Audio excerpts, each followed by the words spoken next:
먼저 방금 전에 들어온 긴급 속보 내용부터 전달드리겠습니다. 리플 CEO 브래드 갈링하우스 측에서 혼돈보다는 명확성이 낫다. 이런 강력한 메시지랑 함께 미국의 암호화폐 시장구조법 통과를 지지하고 나섰는데요. 현재 업계가 크게 반발하고 있는 법안인데 리플 CEO가 결함까지도 감수하면서 지지 의사를 밝힌 데에는 과연 어떤 속내가 존재하고 있을까요? 이번 영상 통해서 이번 뉴스를 시작으로 이 지금 크립토 시장에서 가장 뜨거운 이슈라고 할 수 있는 암호화폐 시장구조법 클래러티 법안에 대해서 이 전략적인 움직임, 미국 규제 프레임워크 변화의 본질까지도, 그리고 여기에 따른 전체 암호화폐 시장에 미칠 파급 효과랑 시사점까지 전부 다 차근차근 풀어드려 보도록 하겠습니다. 먼저 미국발 암호화폐 규제 뉴스의 개요부터 짚어보자면요. 이 최근에 미국 의회에서 추진 중인 이른바 클래리티 법안, 공식 명칭으로는 암호화폐 시장 구조법이 상정돼서 논의까지도 되고 있습니다. 그런데 이 법안을 두고 미국 크립토 업계 내부에서 의견 자체가 극명하게 갈리고 있다는 사실, 이 며칠 전의 상황을 되짚어보면요. 원래 미국의 상원은행위원회에서 이 법안에 대한 표결을 준비하고 있었는데 코인베이스의 브라이언 암스트롱 CEO가 돌연 공개 반대를 선언했습니다. 이 암스트롱 CEO 측에서는 옛 트위터인 엑스를 통해서 현재 법안은 문제가 너무 많다. 이런 식이라면은 차라리 통과되지 않는 게 더 낫겠다. 이런 강경한 입장을 발표하고 나섰는데요. 그리고 마치 그 영향이 나비 효과처럼 예정됐었던 상원 표결이 급하게 연기될 정도로 상당한 파장이 있었습니다. 이런 상황에서 정작 리플의 CEO 갈링하우스가 갑작스럽게 정반대 스탠스를 급하게 발표했어요. 이번 인터뷰를 통해서 혼돈보다는 명확성이 낫다라고 하면서 암호화폐 업계는 명확성을 필요로 한다. 이렇게 강조를 했습니다.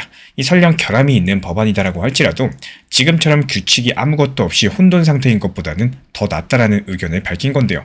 그리고 완벽하지 않더라도 효율적인 초기 규칙이 있는 편이 산업에 도움이 된다면서 이 법안을 지지하고 나선 겁니다. 이 같은 법안을 두고 미국을 대표하는 두 암호화폐 기업의 수장이 완전히 상반된 입장을 보인 셈인 건데 왜 이런 일이 벌어지고 있을까요? 이 표면적으로는 법안 조항들에 대한 이해 득실 차이로 보여지고 있지만요.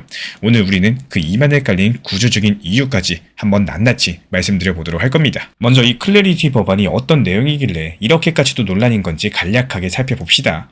이 법안의 취지는 한마디로 암호화폐 시장에 처음으로 종합적인 규칙을 세우자라는 겁니다. 이 지금까지 미국에서는 비트코인이나 이더리움을 제외했을 때 대부분 암호자산이 법적인 정체성이 모호했었죠. 어떤 코인이 증권인 건지 상품인지 명확하지가 않았었고 누가 감독해야 될지도 불투명했습니다. 그리고 그 결과로서 SEC는 규칙 제정보다는 이 사후 단속 위주로서 이 코인은 증권이다라고 일방적 선언을 남발하면서 소송을 걸어왔었고요. 여기에 대해서 업계는 애초에 법이 없는데 뭘 잘못했다는 거냐 이러면서 반발하는 혼란이 반복되어 왔습니다. 이 클래리티 법안은요.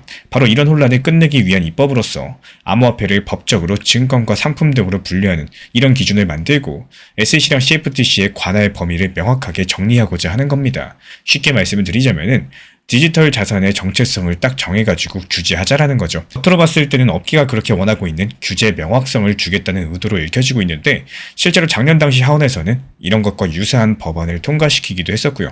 업계도 초창기에는 이 클래리티 법안에 대해서 기대감을 걸었습니다. 하지만 최근에 공개된 법안 세부 내용을 보고 업계 분위기가 완전히 바뀌었습니다. 이 많은 크립토 기업이랑 투자자들이 차라리 이럴 바에는 그냥 차라리 규제가 없는 편이 더 낫겠다. 이렇게 심각한 말까지도 할 정도로 반발하고 있어요.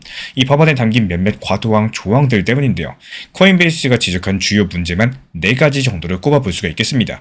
먼저 첫 번째, 이 토크나 주식이 사실상 금지됩니다. 예를 들어보자면은 테슬라, 애플 주식을 블록체인 기반 토큰으로 만들어가지고 거래하는 것들을 원천적으로 차단한다. 관련 내용이 들어가 버렸어요. 그리고 두 번째, 이 디파이 서비스를 차단해버립니다. 중개자가 없는 금융거래를 제한을 하고요. 당국이 모든 금융 데이터에 무제한 접근 권한을 갖도록 하는 이런 말도 안 되는 조항들이 포함이 되어버렸어요. 그리고 세 번째, 규제기관의 권한 배분 문제인데 이 원래 암호자산 파생 상품 같은 것들은 CFTC가 관할하고 토큰 발행 이슈 같은 것들은 미국 SEC가 보는 식의 균형들이 논의되어 왔었는데요. 이번 법안은 CFTC의 권한을 크게 약화시키면서 이 사실상 미국 SEC 중심의 감독 체계로서 새롭게 짠 것으로 알려졌습니다. 이 업계는 상대적으로 CFTC를 선호해 왔었는데요. 이런 균형들이 무너지게 됐다라는 거고, 그리고 네 번째, 스테이블 코인 관련된 규제도 있어요. 특히나 스테이블 코인 이자 지급을 금지하는 조항이 논란이 되고 있는데요. 이 가령 코인베이스가 서클 같은 스테이블 코인을 보유한 고객에게 연 이자 4%를 지급하는 리워드 프로그램을 운영을 해왔었는데 앞으로 이런 식의 서비스를 불법화할 수 있는 내용이 담긴 것으로 전해졌습니다. 이런 조항들은 하나같이 전통 금융권의 기득권을 보호하려는 의도로 보여요. 이 은행들은 암호화 기업이 달러 연동 코인에 이자를 주면은 자기네 예금이 빠져나갈까 늘 우려를 해왔었죠. 실제 이번 상원 법안 논의 논의 과정에서 은행 예금 보호 명목으로서 스테이블코인 이자를 막는 이런 조치들이 포함이 됐습니다. 그리고 증권형 토큰이나 토큰화 자산들은 자본시장의 판도를 바꿀 혁신으로 기대가 됐었지만은 이 전통 금융 입장에서는 규제 밖에서 주식이 거래되는 것들을 좌시하기가 어려웠다라는 거. 이 결국에 법안에 토큰화 주식 금지가 들어간 것 자체가 월가의 기존 질서를 흔드는 이런 시도를 미리 차단한 것으로 해석이 됩니다. 디파이도 마찬가지예요. 이 정부로서는 모든 자금 흐름을 들여다보고 통제가 가능해야지 불법 활동이나 금융 리스크를 막는다라고 생각을 할 겁니다. 하지만 업계는요, 이렇게까지 전부 다 막아버렸을 때 혁신의 싹을 자르는 것이다라고 반발을 합니다. 이 클래리티 법안 자체가 명확성을 준다는 명분 아래에서 기존의 금융권이 불편해할 만한 크립토 혁신들을 크게 제약하는 내용들을 담고 있고요. 이런 것들이 업계랑 충돌하는 핵심적인 이유다라고 보고 있어요. 그럼 리플과 코인베이스의 시각차를 다시 정리해볼까요? 코인베이스 암스트롱 CEO는 우리가 원한 규제 명확성은 이런 게 아니다라는 입장이고, 나쁜 법안이라면 차라리 없는 게 낫다라면서 법안 지지를 철회를 했는데 여기에는 실리적인 계산이 있었다라는 거예요. 코인베이스는 원래부터 미국 내부 합리적인 규제를 위해서 로비에도 참여를 했고요. 법안 마련을 도왔습니다. 하지만 정작 최종안이 자신들이 구상했던 것과 달라지면서 차라리 통과를 지연시키고 수정하는 편이 낫다라고 본 겁니다. 특히나 앞서 말씀드린 조항들은 코인베이스 같은 종합 크립토 플랫폼의 미래 사업 기회를 막을 우려가 커요. 이 코인베이스가 장기적으로 봤을 때 증권형 토큰 거래, 디파이 서비스, 스테이블코인 운영까지도 이 다양한 확장 구상을 갖고 있었는데 이 법안의 원안대로라면은 이런 비즈니스가 모두 제약을 받을 수가 있다는 거. 결국에 코인베이스는 이번 법안은 우리에게 독이다, 이렇게 판단한 셈입니다. 하지만 이런 상황에서 리플 CEO 갈링하우스의 주장은요, 아니 이게 독이 될지 약이 될지는 일단 써봐야 된다, 써보고 나서 나쁘면 고치면 된다, 이런 현실론을 편 것으로 보여요. 이 리플 같은 경우는 주로 은행 포함해가지고 기관과 협업을 하면서 XRP 기반 국제송금 서비스를 해온 회사죠. 한마디로 전통 금융권과 어깨를 나란히 하면서 사업을 전개를 해왔었는데, 리플이 수년 동안 SEC랑 소송전을 치른 끝에 XRP가 부분적으로 증권이 아님을 인정을 받았죠. 하지만 여전히 미국 내부에서는 규제 리스크가 완벽하게 해소됐다라고 말하기는 어렵습니다. 이런 상황에서 리플 입장에서는 이 최악의 상황은 룰이 없어가지고 계속적인 불확실성이 지속되는 것이겠죠. 갈링하우스 CEO는 여기에 대해서 최근에 완벽하진 않더라도 효율적인 초기 규칙이 있는 편이 암호화폐 업계에 더 낫다. 업계가 좌절해가지고 등을 돌리기보다는 계속해서 대화에 참여하면서 개선을 해나가야 된다, 이렇게 언급을 남긴 겁니다. 그러니까 지금 룰의 초석이라도 만들어 놓고 그 이후에 조금씩 고쳐가면서 그 진화를 도모하자는 겁니다. 실제로 갈링하우스 측에서는요, 이 자신이 현재 워싱턴에서 이 법안 관련된 논의 테이블에 앉아있다라고 밝혔어요. 법안 마련 과정에서 적극적으로 참여를 하면서 업계 의견을 반영하려고 노력하고 있다는 거죠. 리플 같은 경우는 이미 영국을 포함해서 해외 시장에서 규제 승인을 받아서 사업을 확장 중이고, 국제송금 표준 기구에도 참여하면서 규제 친화적인 행보를 이어왔습니다. 즉 리플한테는 지금 필요한 거는 완벽한 법이 아니라 일단 뭐라도 법이 존재하는 상태인 겁니다. 그래야지 대형은행들과 마음 놓고 계약도 맺고 신규 서비스도 출시가 가능하니까요. 여기까지 말씀드렸으면 우리 구독자분들도 감이 오실 겁니다. 이번 클래리티 법안이 통과되면서 완벽하게 적용까지도 된다, 그러면은 리플 XRP한테는 호재일 수밖에 없다는 사실 기억해 주시기 바라고요. 그리고 여기에는 리플이 그리는 더 큰 판에 대한 구상이 있습니다. 이 규제가 명확해지면 어떤 일이 벌어질지 연쇄적으로 생각을 해보자면요. 먼저 1차 파급 효과로서 규제 리스크가 줄어들면은 기다리던 기관들의 진입이 폭발적으로 늘 수가 있어요. 지금까지 미국의 모호한 정책 때문에 망설이고 있었던 연기금, 자산운용사, 기업 자금들, 이제는 법 테두리 안에서 할 수 있겠다, 이러면서 들어올 수 있는 것이죠. 그렇게 된다면 2차 효과로서 암호화폐 시장의 시장 자금 판도가 달라진다는 거. 이미 조짐이 나타났던 것처럼 이 시장 주도권이 기존의 개인들을 중심에서 기관 자본 중심으로 급격하게 이동할 가능성이 큽니다. 실제 작년 당시 전 세계 거래소에 보관된 비트코인이 15% 이상 감소했었죠. 반면에 CME 같은 규제된 선물 시장 거래량이 급증했습니다. 이 개인들은 물러나고 기관이 시장에 들어오는 구조적인 변화가 진행 중에 있는데, 이런 것들이 긍정적으로는 시장이 성숙해지고 또 안정성이 높아질 수 있겠지만요, 부정적으로는 예전처럼 작은 알트들이 1억 천금을 노리는 투기성 장세는 줄어든다는 의미이기도 하겠습니다. 그리고 3차 파급 효과, 암호화폐랑 전통금융의 경계가 희미해지는 이런 거대한 흐름인데요. 이 규제가 명확해진다, 은행이나 증권사 같은 전통 플레이어들이 암호화폐를 적극적으로 활용하게 될 겁니다. 이 미국에서 이 법안이 통과된다면은 은행들은 고객 자산을 토큰화해가지고 블록체인상에서 이전을 한다거나 자체 스테이블 코인을 발행해서 결제에 쓰는 이런 시도들을 할 수가 있겠죠. 이미 유럽이랑 아시아에서는 이런 움직임이 시작이 됐다라는 거고, 이렇게만 되어준다면 암호화폐 시장은 더 이상 금융권 바깥의 섬이 아니게 됩니다. 이 거대한 전통 자본의 일부로서 편입되는 새로운 국면이 열린다라는 것. 리플이 생각하는 성장 시나리오도 바로 이겁니다. 이 불안전에도 룰이 있어야지만 거대한 판이 열린다는 사실 기억해 주시기 바라고요. 결국에 저는 리플의 이번 선택 자체가 혼돈 속에서 머물 바에야 불안전한 명확성이라도 선택하자, 이런 대담한 승부수라고 바라봅니다. 이 갈링하우스 CEO 한 사람이 아니라 암호화폐 산업 전체가 앞으로 나아갈 방향을 두고 현실적인 결정을 내린 것으로 보여요. 물론 법안 초안의 문제점들은 분명합니다. 저도 역시 코인베이스 등의 업계 비판에서도 일리가 있다라고 생각을 해요. 하지만 큰 그림을 보셔라 말씀을 드리고 싶어요. 언제까지 룰이 없는 싸움터에서 소모전을 이어갈 수가 없기 때문에 리플은 그 점을 절감했기 때문에 차악이라도 그냥 받아들이고 판을 키운 다음에 또 룰을 개선하는 이런 전략을 선택한 것으로 보여지고 있고요. 이 과거의 인터넷 산업을 돌아봐도 처음부터 규제가 마련될 때는 기업들이 반발했었죠. 하지만 일단 제도권에 들어오고 나니까 어때요? 비로소 그때부터 거대 자본이 들어오면서 산업이 폭발적으로 성장을 했습니다. 지금 크립토 시장도 비슷한 전환점을 맞이하고 있다고 생각을 합니다. 이 갈링하우스의 말처럼 혼돈보다는 명확성이 낫다, 이런 메시지는 결국에 룰을 기반으로서 다음 단계로 도약하자는 이런 의미로서 들린다는 거고, 저는 암호화폐가 진정 글로벌 금융 시스템의 일부로 성장하려면은 이런 규제 명확성이 필수적인 관문이다라고 판단을 합니다. 완벽하지 않은 법안이라도 지금 당장 필요한 이유, 바로 여기라고 보는 거죠. 이 리플의 선택은 자신들의 이득을 넘어가지고 시장 전체의 성숙을 겨냥한 것으로 해석이 되고 있고요. 이런 것들이 향후 업계 판도에도 중요한 영향을 미칠 것으로 보이고, 일단은 당연히 리플 XRP에게는 법안 통과와 더불어 가지고 가격 상승, 가치 상승으로 이어지는 중요한 호재가 될 것으로 전망이 되고 있습니다. 마키아벨리 측에서는 가장 큰 위험은 아무것도 하지 않는 것이다. 혼란스러운 행동이 정체보다 낫다라고 언급을 했습니다. 이 지금 리플과 암호화폐 업계가 마주한 불안전한 규제라는 선택지 자체가 정체된 혼돈을 뚫고 새로운 질서로 나아가려는 과감한 행동입니다. 남들이 완벽함을 따지면서 주저할 때 부족함 속에서도 나아갈 길을 찾아내는 우리 구독자분들의 통찰력이야말로 불확실한 미래를 여는 가장 확실한 열쇠겠죠. 이 혼돈을 넘어서는 우리 구독자분들의 현명한 선택들이 마침내 가장 빛나는 투자의 결실로 완성되기를 진심으로 응원드리겠습니다. 어차피 그만둘 게 아니라면 내가 지금 할 수 있는 것만 차분히 하면 된다는 점을 말씀드리고 싶어요. 어차피 오늘 시장이 안 좋다고 해서 모든 걸 전부 다 매도하고 투자 자체를 그만둘 생각이 아니시라면 지금 이런 구간에서 내가 무리하지 않고 할 수 있는 것을 찾아보시면 되는 겁니다. 이 투자 시장을 너무 거창하고 또 어렵게 생각하실 필요도 없는 거고요. 지금 당장 완벽한 판단을 내려야 될 이유 전혀 없습니다. 이 사실 투자 시장이 어렵고 답답하고 스트레스를 받는 이유들 가만히 들여다보시면은 대부분은 복잡한 분석 때문이 아니라 오르고 내리는 등락폭에 나의 감정이 계속 끌려다니기 때문입니다. 이 더 신기한 건요, 지금 당장 내가 매도를 해야 되는 상황도 아닌데 괜히 마음이 불편하고 힘들다는 거죠. 이건 냉정하게 말씀을 드리자면은 떨어져서 싫다는 감정 하나에 너무 집중하고 있다는 뜻입니다. 떨어지면 떨어진다고 스트레스 받고, 조금만 오르면 더 오를까봐 또 스트레스 받고, 그때 못 산 게 떠올라서 다시 스트레스를 받다 보시면요, 결국 시장보다 먼저 내가 지쳐버립니다. 이런 상태에서는 어떤 전략을 세워도 어떤 종목을 들고 있어도 이 시장에서 오래 버티는 거는 쉽지가 않다라는 거. 그래서 중요한 건요, 이 시장을 바꾸려고 하거나 감정을 없애려는 게 아니라 스트레스를 스스로 만들지 않는 연습입니다.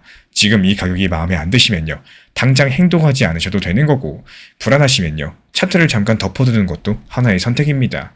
내가 통제할 수 없는 시장의 움직임보다 내가 통제할 수 있는 행동과 리듬에 집중하셔야 된다는 거예요. 내가 정말로 오르면은 더 오를 것 같아서 매도를 못하고, 추가 매수는 계획했지만 시장이 불안해서 오히려 추가 매수를 망설이는 이런 매매 습관을 가지셨다면은 적당한 일부 비중을 미리 걸어놔보는 것도 정말 좋은 방법입니다. 자다가 대응을 할 수가 없고요. 또 일하면서 갑자기 대응하는 것도 어렵고, 매번 쳐다보고 들여다보는 게 지치시는 분들도 많이 계실 겁니다. 제가 안내드리는 정보방에서도 역시 마찬가지예요. 목표 타점을 여유롭게 미리 걸어놓고 또 신경을 덜 쓰시는 것들을 항상 말씀드리고 있죠. 자주 쳐다보고 자주 들여다본다고 수익이 잘 나오는 게 아니기 때문에 효율적인 대응이 훨씬 더 좋다라는 말씀 드려요. 결국에 투자에서 가장 큰 적은 하락도 변동성도 아니라 아무 일도 하지 않아도 될 상황에서 괜히 스스로를 몰아붙이는 마음입니다. 이 시장을 상대하기 전에 먼저 내 감정을 관리가 가능해야지 이 시장에서 끝까지 남을 수가 있겠죠. 대부분의 손실은 지식이 부족해서가 아니라 기준 없이 감정대로 움직이는 순간에서 발생을 합니다. 예를 들어가지고 단기 반등이 나왔다고 해서 충동적으로 따라 붙거나 조정이 왔다고 무서워서 손절하는 이런 행동들이 반복된다. 결국에 계좌는 계속 깎일 수밖에 없다라는 거. 그래서 저는 시장을 볼 때 필요한 기준표랑 타점 요약본을 따로 만들어서 드리고 있어요. 필요하신 분들만 현재 보이는 번호로 문자 신청 주시면 도움드리겠습니다. 시장의 오르내림을 견디지 못하면 이 시장에서 오랫동안 남을 수가 없다는 사실을 받아들일 줄 아셔야 돼요. 제가 오늘 설명드리고자 하는 어떻게 받아들이냐에 따라 가지고 이 정말 좋은 경험치가 되실 수가 있는 거고, 그냥 흘려버리시면은 말 그대로 그냥 흘려버리는 이런 간단한 내용이 될 수가 있을 거라고 생각을 합니다. 이 투자 시장은요, 상승과 하락을 계속해서 반복하고 또 앞으로도 이 구조는 절대로 바뀌지가 않을 겁니다. 특히나 코인 시장은 그 폭과 속도가 더 크기 때문에 이런 구간들 버티지 못하시면 결국 중간에 탈락을 하게 되는데요. 많은 분들께서 이 사실을 너무 쉽게 생각하는 경향이 강합니다. 조금만 흔들려도 불안해지고 조금만 빠지면 방향성을 잃어버리면서 매수 버튼을 누르는 횟수만 늘어나게 되는데요. 매수를 자주 한다고 해서 실력이 늘어나거나 또 수익이 좋아지는 건 절대 아니죠. 오히려 감정만 더 소모되는 경우가 많습니다. 이 조금 쉽게 설명을 드려보자면은 매수를 자주 하실 필요가 없고 내가 원하는 시점까지 기다릴 줄 아셔야 된다는 거예요. 제가 안내드리고 있는 리플 전용방, 이 단기 종합방에서도요, 항상 말씀을 드리고 있는 내용이지만 먼저 단기 종합 알트 타점을 놓고 봐도 쉽게 설명을 드릴 수가 있습니다. 이 시장 흐름에 맞춰가지고 공격적으로 들어갈 때는 비중 조절하면서 공격적으로 진입을 하고, 반대로 공격적으로 들어가는 게 아니라 숨을 돌리고 시장을 지켜보셔야 되는 순간에는 무리해서 진입할 필요가 없습니다. 내가 잘하고 내가 원하는 환경이 아닐 때는 굳이 무리해서 뛰어들 필요가 없다는 말씀을 드리는 거고, 그리고 내가 원하는 환경이 찾아올 때 이 비중을 조절하면서 원칙 매매를 바탕으로 매수와 동시에 목표가 걸어두시면서 천천히 대응해줘도 충분히 좋은 환경을 만들 수가 있다는 거예요. 리플도 조금만 생각을 바꿔서 보면요, 정말 좋은 시기인 거고 오히려 하락하는 시점을 내가 더 기쁜 환경으로 만들 수가 있습니다. 쉽게 말씀드리자면 리플이 계속해서 우상향으로 상승만 할 수는 없어요. 아무리 재료가 좋고 호재가 많아도 얼마까지 간다라는 말들이 있어도 또 무조건적인 우상향은 없습니다. 이 내려오는 순간들은 계속해서 찾아오고요, 앞으로도 찾아올 거기 때문에 그 내려오는 순간까지 적당히 기다릴 줄 아시고 또 그 바닥 라인 단기 저점에 분할 매수를 걸어둠으로써 오히려 하락의 시기를 내가 좋아하는 순간으로 만드셔야 된다는 겁니다. 누군가는 이런 상황인데 무슨 분할 매수냐, 이미 다 들어갔다, 이래서 안 된다, 저래서 안 된다, 이렇게 부정적인 말을 하는데 안 된다라는 생각들, 이미 나는 늦었다라는 생각들, 이 시장을 이런 식으로 바라보시면요, 목적지까지 절대로 못 갑니다. 내가 만약에 방향성이 잘못되었으면은 다시 돌아가는데 시간이 조금 걸리더라도 바로 잡아야지 결국에 목적지까지 도달할 수 있다고 생각을 해요. 이번 하락에서 누군가는 이 바닥에서 손절하고 다시 찾아오는 반등의 시기에 후회를 하고 있을 겁니다. 아마 그분들께서 지금의 이 반등이 달갑지가 않으실 거고, 또 누군가는 이 바닥 구간에서 오히려 추가 매수를 통해서 이 반등을 즐기고 있을 겁니다. 어떻게 시장을 바라보고 내가 지금까지 생각했던 방법이 아니다 싶으면은 조금씩 공부하고 바꿔나가는 것도 하나의 좋은 방법일 수가 있어요. 2년 3년 매매했는데 그 방법이 아니다 싶으면은 이 조금 더 나은 방법을 선택하고 연구하면서 5년 10년을 준비하시는 게 훨씬 더 이득이 될 겁니다. 항상 말씀드리는 것처럼 이 제가 안내드리는 리플 단기 종합방 모든 정보방에서는요, 업비트 빗썸 현물 매매로만 안내드리고 있기 때문에 절대로 무리한 몰빵 매수, 잘 모르는 해외 거래소 매매, 선물 매매 항상 조심하시고 멀리 하시는 게 좋습니다. 천천히 업비트 빗썸 위주로 현물 매매 위주로 길게 가져가셔도 충분히 좋은 시장이라는 거예요. 이 비가 오는 날을 생각해 보면요, 무작정 뛰어다니는 게 좋은 선택이 아닌 것처럼 소나기가 쏟아질 때는 피해서 가는 것도 충분히 현명한 대응인 거고, 더 나아가서 그 소나기가 오는 순간을 내가 기다리던 환경들, 내가 준비해둔 시나리오 안으로 이렇게 만들어두는 것들이 훨씬 더 강력한 투자 방식입니다. 이 시장이 흔들릴 때마다 반응하는 사람이 아니라 흔들림 자체를 전제로서 계획을 세워두는 사람들이 결국에 끝까지 남게 된다는 거. 그 차이는 시간이 지날수록 수익과 멘탈의 격차로 이어지겠죠. 결국 이 시장에서 살아남는 사람들은 방향성을 맞춘 사람이 아니라 반복되는 파도를 감정 없이 견뎌낸 사람이라는 사실 절대로 잊지 말아주시기 바랍니다. 오늘 영상에서 설명드린 내용은 흐름과 구조를 중심으로 하고 있는 큰 그림입니다. 하지만 실제로 매수하거나 매도할 때 조금 더 구체적인 숫자가 필요해요. 예를 들어가지고 어느 가격대에서 멈출 가능성이 높은지, 어디서 반등이 나올 가능성이 있는지, 반대로 어디를 이탈하면 위험해지는지, 이런 실전 기준들은 영상에 모두 담기가 어렵기 때문에 따로 정리해서 드리고 있어요. 관심 있으신 분들만 현재 보이는 번호로 문자 신청 주시면 됩니다. 제가 안내해드리고 있는 코인 신사 채널 멤버십 전용방에 대해서 짧게 설명드려 보도록 하겠습니다. 리플, 암호화폐 시장에 대한 중요한 이슈, 그리고 브리핑이나 시장의 흐름에 대한 전문적인 분석 내용 설명과 함께 차트상의 기술적 분석, 온체인 지표와 투자 심리에 대한 내용들을 같이 안내 도움드리고 있고, 가장 중요한 투자 심리를 컨트롤하기 위해서 포트폴리오의 구성에 대한 노하우, 투자 심리 컨트롤에 대한 내용도 같이 안내드리고 있습니다. 코인 신사 스터디 멤버십 가입하신 분들께서는 아래 번호 혹은 신청 링크 통해서 남겨주시면 제가 연락드리고 있고, 안내 설명과 함께 신사 채널 리플 전용 멤버십 방에도 입장 안내 설명드리고 있습니다. 오늘 영상도 끝까지 함께 해주셔서 정말로 감사드립니다. 우리 구독자분들에게 코인 신사 채널은요, 단순한 투자 채널이 아닙니다. 때로는 아들처럼, 때로는 형이나 오빠처럼, 또 때로는 냉정한 전문가로서 그렇게 곁에 있고 싶습니다. 누군가의 아들은 이렇게 말합니다. 괜찮아요. 아직 기회 있어요. 또 누군가의 심리 트레이너는 이렇게 말을 하죠. 지금 흔들리시면 안 됩니다. 이런 타이밍엔 반드시 버티셔야 됩니다. 그리고 때로는 악재가 시작됐기 때문에 지금은 비중 조절할 타이밍입니다. 이렇게 말을 합니다.